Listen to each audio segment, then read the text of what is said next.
अहम खबर आपको देंगे। कतर ने कहा है कि वो इस्लामाबाद में होने वाले मुज़ाकरात से कबल तमाम फरीकैन से राब्ते में हैं। कतरी वज़ारत ख़ारजा के मुताबिक कतर अपने पाकिस्तानी भाइयों की कोशिशों की भरपूर हिमायत करता है, पाकिस्तान की कोशिशों को सराहते हैं। इसी वजह से कतर का पाकिस्तान के साथ मुसलसल राबता है।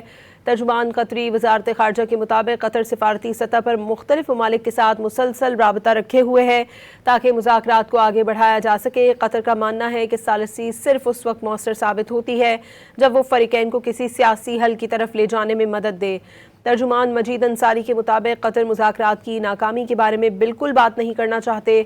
पूरी दुनिया इन मुज़ाकरात की हिमायत कर रही है और पाकिस्तान के किरदार की भी हिमायत कर रही है। आबनाए हुर्बस पर पैदा बहरान को हल करना सिर्फ एक मुल्क की जिम्मेदारी नहीं बल्कि तमाम ममालिक की मुश्तरका जिम्मेदारी है। अहम खबर आपको देंगे। कतर ने कहा है कि वो इस्लामाबाद में होने वाले मुज़ाकरात से कबल तमाम फरीकैन से राब्ते में हैं। कतरी वज़ारत ख़ारजा के मुताबिक कतर अपने पाकिस्तानी भाइयों की कोशिशों की भरपूर हिमायत करता है, पाकिस्तान की कोशिशों को सराहते हैं। इसी वजह से कतर का पाकिस्तान के साथ मुसलसल राबता है।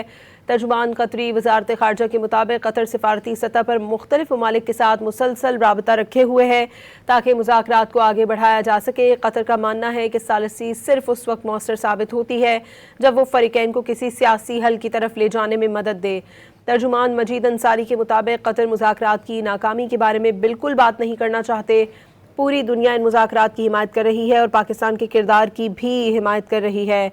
आबनाए हुर्बस पर पैदा बहरान को हल करना सिर्फ एक मुल्क की जिम्मेदारी नहीं बल्कि तमाम ममालिक की मुश्तरका जिम्मेदारी है।